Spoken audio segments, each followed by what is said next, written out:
وحده والصلاة والسلام على سيد الرسل وخاتم الأنبياء وعلى آله وأصحابه وأزواجه وأولاده وذرياته وأتباعه أجمعين. قال الله تبارك وتعالى في القرآن المجيد: أعوذ بالله من الشيطان الرجيم. بسم الله الرحمن الرحيم. والعصر إن الإنسان لفي خسر إلا الذين آمنوا وعملوا الصالحات وتواصوا بالحق وتواصوا بالصبر. صدق اللہ مولانا العظیم. محترم بزرگوں، عزیز و دوستو، طلباء عزیز، بیان تو حضرت فرمائیں گے، میں تو بغرض ثواب اس نیت کے ساتھ حاضر ہوا ہوں کہ اللہ تعالیٰ مجھ سے احکار کو بھی آپ حضرات کے اجر میں حصہ دار بنا دیں. آپ ایک بڑے عظیم الشان اور معلوماتی ختم نبوت کورس میں شرکت کے لیے تشریف لائے. علماء کے، صلحاء کے آپ نے بیانات سنے. حقیقی بات تو یہ ہے کہ علماء جو بیان فرماتے ہیں وہ دین ہی کی بیان کردہ وہ نصیحت ہوتی ہے، کیونکہ دین خود ایک نصیحت ہے. تو علماء بھی اسی کی روشنی میں تمام نصائح بیان فرماتے ہیں. مجھے عاجز کے ذمے چند کلمات عرض کرنا ہے. میں علم سے دور دور تک کوئی واسطہ نہیں ہے، اس لیے چند گزارشات جو اپنے نقطہ نظر سے سوچتا ہوں وہ عرض کر دیتا ہوں. گزشتہ برس میں اگر آپ حضرات میں سے کچھ لوگ موجود تھے تو میں نے کچھ گزارشات عرض کی تھیں، اگر آپ میں سے کسی کو یاد ہوں تو، کہ ہم جس عہد میں جی رہے ہیں اس عہد کو اگر جدید عہد جاہلیت کہا جائے تو غلط نہیں ہوگا. یہ جدید دور کی جاہلیت ہے. اور سیدنا فاروق اعظم رضی اللہ عنہ کا وہ عظیم الشان قول سنہرے حروف سے لکھنے کے قابل ہے. فرمایا کہ جو شخص اپنے عہد کی جاہلیت کو نہیں سمجھتا وہ اپنے دین کے تار و پود بکھیر دے گا. ہمارا سامنا بالخصوص آپ حضرات کا، جو آپ دین پڑھ بھی رہے ہیں اور انشاءاللہ مستقبل قریب میں آپ لوگوں کو دین کی تعلیم بھی دیں گے، اور ختم نبوت کے حوالے سے بالخصوص آپ کے مد مقابل ایسی قوتیں ہیں جو جدید طرز اسلوب گفتگو جس کو کہتے ہیں، جدید اسلوب گفتگو سے مزین ہیں. ان کے پاس جدید قسم کے لوازمات ہیں، جدید فلسفیانہ نکات ہیں جن کے ساتھ وہ آپ پر حملہ آور ہوں گے. ختم نبوت کی تشریحات، دین کی تشریحات، قرآن کی آیات کی تشریحات، احادیث مبارکہ کی تشریحات وہ نہیں ہوں گی جو آپ مدرسے سے پڑھ کر یا اکابر علماء سے سن کر مدرسے سے باہر نکلتے ہیں. یہ بات ہمیشہ ذہن میں رکھیے گا کہ آپ کا مقابلہ یہ نہیں ہوگا کہ آپ کو کوئی صحیح حدیث سنا کر صحیح اس کا ترجمہ یا اس کی تشریح بیان کر کے آپ سے مخاطب ہوگا. ایسا نہیں ہوگا. آپ کے مد مقابل اس عہد کا وہ جدید فتنہ ہے جو عربی بھی جانتا ہے، جو فارسی بھی جانتا ہے، جو انگریزی بھی جانتا ہے، جو جدید و قدیم علوم کے بعض پیچیدہ طرز گفتگو جو ہیں، جو تشریحات ہیں، منطق ہے، فلسفہ ہے، اس کے الجھاؤ میں لپٹی ہوئی اور اسی دھند میں لپٹی ہوئی گفتگو وہ آپ کے سروں پر پھینکیں گے اور آپ پھنس جائیں گے. وہ حضرت مولانا محمد تقی عثمانی دامت برکاتہم کا ایک جملہ سماعتوں میں محفوظ ہوا، بہت اعلیٰ. وہ فرمانے لگے کہ دیکھو فتنے روز اٹھیں گے. یہ نہیں ہے، یہ نبی صلی اللہ علیہ وسلم کا فرمان گرامی ہے، تو یہ نقش کل حجر ہے کہ فتنے آ کے رہیں گے. ایک نہیں، صبح نہیں، دوپہر نہیں، شام نہیں، ہو سکتا ہے ہر لمحے بعد ایک فتنہ پھوٹ پڑے. تو آپ کو فتنوں کے لیے تو تیار رہنا چاہیے کہ فتنے تو اٹھیں گے۔ اصل مسئلہ یہ نہیں ہے کہ فتنے اٹھیں گے، اصل مسئلہ یہ ہے کہ آپ نے ان کے سامنے کھڑے کیسے ہونا ہے، یہ مسئلہ درپیش ہے۔ جب آپ مدرسے سے باہر نکلتے ہیں تو آپ اکابر کی روایات، ان کی تلقینات، ان کے نصائح وہ جمع کر کے آپ مدرسے کی حدود سے باہر نکلتے ہیں۔ آپ کا کتابی علم آپ کی رہنمائی کرتا ہے، لیکن عہد جدید کی کوئی چمک دمک نہ آپ پر پڑتی ہے، نہ آپ کو اس کے بارے میں زیادہ علم ہوتا ہے۔ اس جدید دور میں موبائل آنے کے باوجود آپ کا دائرہ کار چند فیس بکی قسم کی معلومات تک محدود ہے۔ آپ ڈیپ ویب سائٹس کو آپ نہیں جانتے کہ وہاں کیا ہو رہا ہے، وہاں احادیث کی تشریحات کیا بیان ہو رہی ہیں۔ میں ٹوٹا پھوٹا طالب علم ہوں، جو دین تھوڑا بہت پڑھا تھا وہ بھی اب پورا یاد نہیں ہے، لیکن میں عہد جدید کی ان کمینگیوں کو روزانہ کی بنیاد پہ پڑھتا ہوں، روزانہ کی بنیاد پہ پڑھتا ہوں، روزانہ کی بنیاد پر دیکھتا ہوں۔ بالعموم 9 ساڑھے 9 بجے سونے کی عادت ہے، لیکن بعض اوقات ایسا بھی ہوتا ہے، کوئی دن ایسا بھی آتا ہے کہ رات کے 3 بج جاتے ہیں، کوئی ایسی چیز مل جاتی ہے جس کو پڑھتے پڑھتے وقت گزرتے احساس نہیں ہوتا۔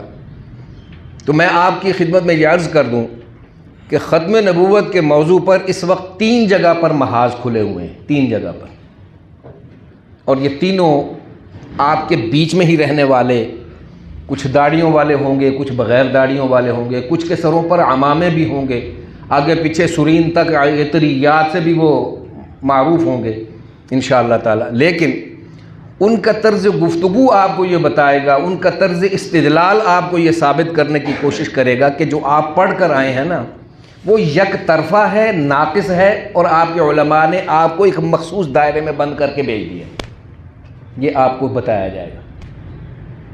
اور آپ کیا کریں گے؟ آپ پہلا کام یہ کریں گے کہ اپنے اساتذہ کو بے اعتبار کریں گے کہ یار کمال ہوگی، ہم جن اساتذہ سے پڑھ کے آئے ہیں انہوں نے ہمیں یہ تو بتایا ہی نہیں۔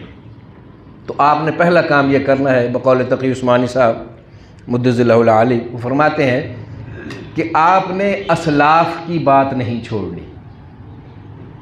آپ نے جو اپنے اکابر اساتذہ سے پڑھا ہے انہوں نے اپنے اکابر سے پڑھا ہے، انہوں نے اپنے اکابر سے پڑھا ہے، اور سب سے بڑے اکبر الاکابر حضرات صحابہ کرام رضوان اللہ علیہم اجمعین تک یہ سلسلہ حدیث و تفسیر، اس کی تشریحات کا سلسلہ، یہ سب وہاں سے شروع ہوتا ہے اور آج تک ہمارے یہ بزرگ تشریف فرما ہے، ان تک یہ پہنچا ہے۔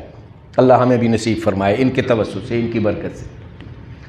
تو آپ نے اکابر کی ان تشریحات کو، ان تعلیمات سے روگردانی نہیں کرنی ہے۔ آپ ایک لمحے کے لیے بھی یہ متزلزل نہ ہوں کہ اچھا جو میں نے پڑھا اس میں یہ نقص تھا۔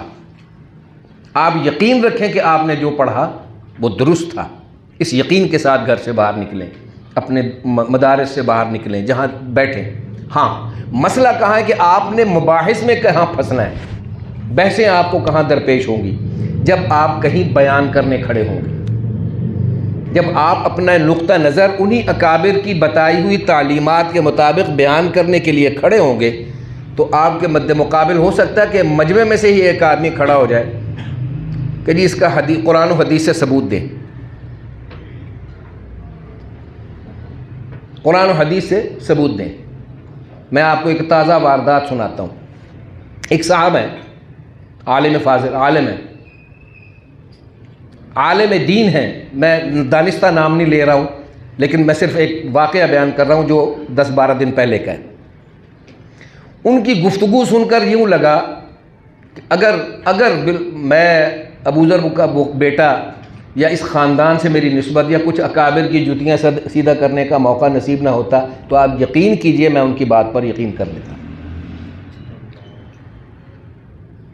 میں ایک چھوٹی سی مثال، انہوں نے کہا کہ ایک روایت بیان کی جاتی ہے بخاری کے حوالے سے، امام بخاری نے اس کو نقل کیا، وہ یہ ہے کہ نبی صلی اللہ علیہ وسلم نے ابو طالب کے کان میں کہا کہ تم ایمان لے آؤ۔ ابو طالب نے نبی صلی اللہ علیہ وسلم کو بھی اسی سرگوشی میں جواب دیا کہ میں ایمان نہیں لا سکتا، میں اپنے بڑوں کا دین کیسے چھوڑ دوں۔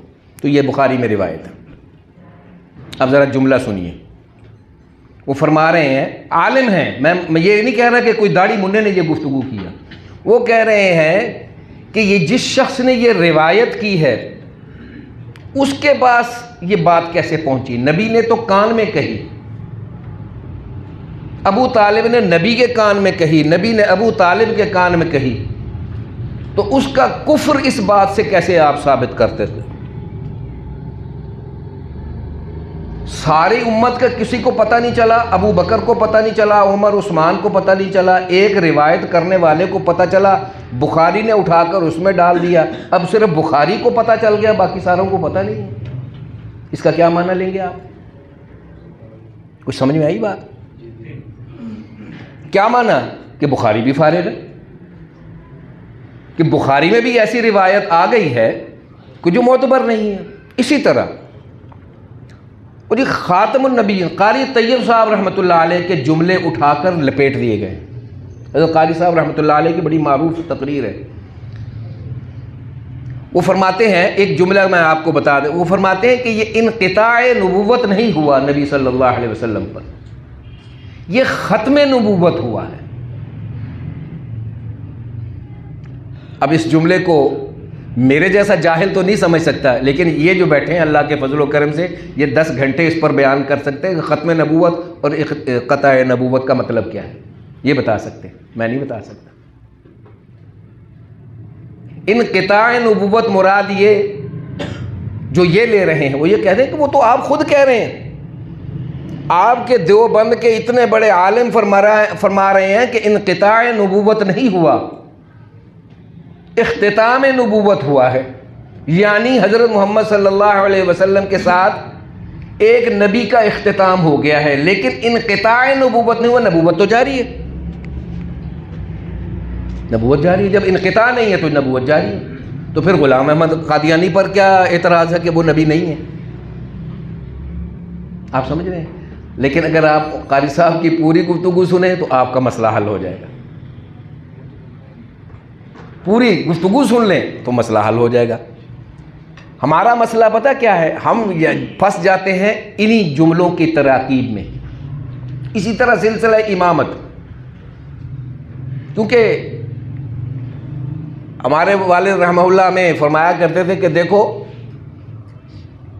اللہ کے دین کے دشمن 3 طرح کے ہیں، ایک ہیں براہ راست اللہ کے دشمن، دیریے ہیں جو اللہ ہی کو نہیں مانتے، پھر رسول کے دشمن ہیں،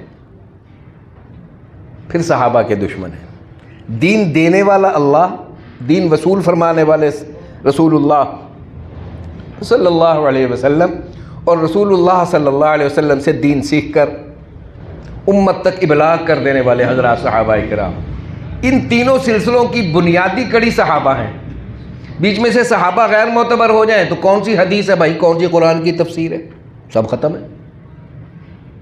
امام بخاری تو قابل احترام تب ہوں گے نا جو اگر ان کی بیان کردہ ان احادیث پر اعتماد ہوگا جو صحابہ سے منقول ہے۔ تو جب صحابی ہی منکر ٹھہر گیا، جب صحابی ہی غیر معتبر ہو گیا، تو پھر کوئی بھی حدیث ہو، وہ خواہ امام بخاری نے نقل کی ہو یا امام مسلم نے نقل کی ہو، اس سے کیا فرق پڑتا ہے؟ ایک بات۔ دوسری بات یہ کہ ہمارے ہاں دینی نقطہ نظر سے جو عبادات کا نظام ہے، ہم نے اس کو صرف دین سمجھا ہوا ہے۔ معذرت کے ساتھ، کوئی ناراض نہ ہونا میری بات سن کے، ہم مذہب اسلام کے پیروکار ہیں، دین اسلام کے پیروکار نہیں رہے۔ دین نظام حیات ہے، مذہب چند عبادات اور عقائد کا نام ہے۔ جب آپ دین پر عمل پیرا ہوں گے تو ایسا ہو نہیں سکتا کہ آپ دین کے فروغ کے لیے، دین کے قیام کی جدوجہد کے لیے نکلیں اور آپ کو کچھ ہو ہی نہ، آپ پر کوئی آزمائش نہ آئے، آپ ابتلا میں نہ جائیں، آپ کو تکلیف نہ پہنچے۔ یہ ممکن ہی نہیں ہے، ممکن ہی نہیں ہے۔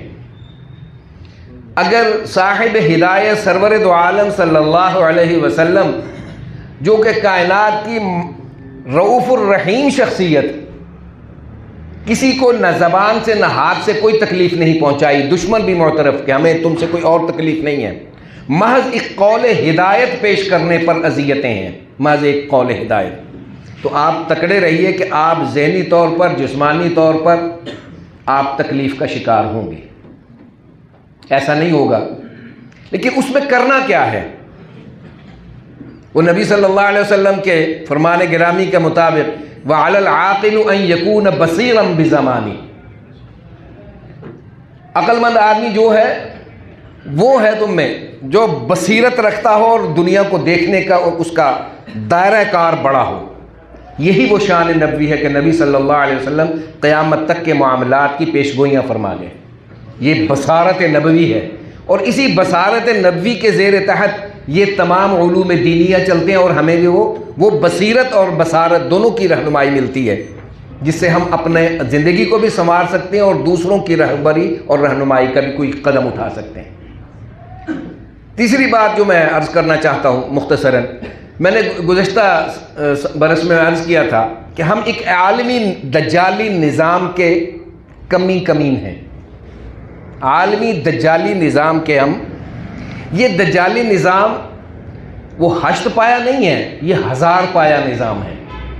ہشت پایا چھوٹا ہوتا ہے، یہ 1000 پایا نظام ہے۔ اس میں روزانہ کی بنیاد پر آپ کے لیے ایک تکلیف دہ صورتحال کھڑی کی جاتی ہے، وہ جان کی بھی ہے، وہ مال کی بھی ہے، وہ عزت و آبرو کی بھی ہے، وہ آپ کے دین کے بھی ہے، دین کے تحفظ کے معاملات کی بھی ہے، آپ کی تعلیم کی بھی ہے، آپ کی اولاد کی تعلیم اور اس کے تحفظ کی بھی ہے، آپ کے عقیدے کی بھی ہے۔ تو یہ ہمہ جہتی ایک جنگ ہے جس کو آپ اپنے سامنے کھڑا ہوا دیکھیں گے۔ یہ کوئی ہتھیار لیے ہوئے بھی کھڑے ہیں، بغیر ہتھیاروں کے بھی کھڑے ہیں، یہ آپ جیسی عماموں اور ٹوپیوں والی شکلوں والے بھی ہیں، یہ کلین شیو بھی ہیں، یہ خدا کو گالیاں دینے والے بھی ہیں، یہ نبوت میں بدماشی کر کے وہ شریعت کی نئی نبوت کی تشکیل کے بھی قائل ہیں، یہ وہ بھی ہیں جو نظریہ امامت کے ساتھ انکار نبوت کے جرم کے مرتکب ہونے والا گروہ بھی اس میں شامل ہے۔ اور اس میں معذرت کے ساتھ کئی بڑے بڑے علماء کے فرزندان گرامی اس کام میں لگے ہوئے ہیں، بڑے بڑے فرزندان گرامی پڑھے لکھے ہیں، عالم دین ہیں، لیکن اسی کام پر لگے ہوئے ہیں۔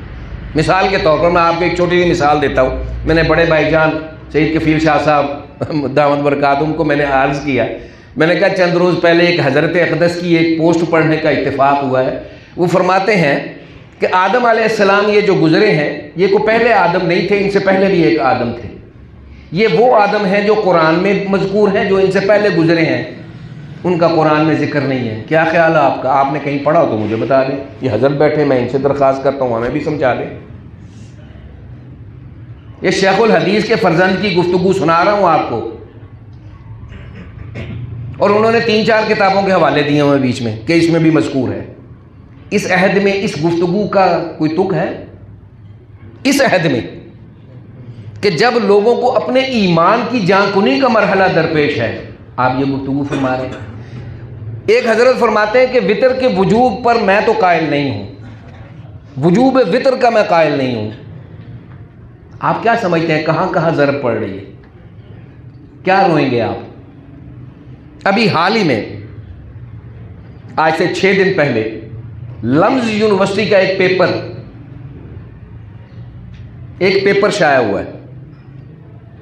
وہ میرے کچھ دوست ہیں صحافی، وہ بس وہ میرے سے محبت کرتے ہیں، مجھے چیزیں بھیجتے رہتے ہیں، میں حیران ہوتا ہوں بعض اوقات۔ اس پیپر میں ایک سوال دیا گیا ہے، جہاں لڑکیاں لڑکے اکٹھے پڑھتے ہیں اس یونیورسٹی میں۔ سوال یہ ہے کہ 2 بہن بھائی ہیں، وہ فرانس کی ایک خوبصورت بیچ یعنی ساحل پر انہوں نے رات گزاری، 2 بہن بھائیوں نے۔ ان کی وہ جو بہن تھی وہ مانع حمل گولیاں کھانے کی عادی تھی۔ ذرا سوال کی ذرا نوک پلک دیکھیے، وہ مانع حمل گولیاں کھانے کی عادی تھی۔ دونوں بہن بھائیوں کو اس خوبصورت اور دلچسپ ماحول میں یہ خواہش پیدا ہوئی کہ کیوں نہ وہ ان مرحلوں سے بھی گزر جائیں۔ آپ سمجھ رہے ہیں کہ وہ ان مرحلوں سے گزر جائیں؟ چنانچہ باہمی اتفاق رائے سے بغرض لطف، میں انگریزی کے جملے اس لیے استعمال نہیں کر رہا ہوں کہ شاید آپ کے لیے دقت ہو، بغرض لطف بغرض لذت اس شیطانی عمل کو کر گزریں، تو بالاتفاق دونوں بہن بھائیوں نے اس پر اتفاق کیا اور وہ دونوں یہ کر گزرے۔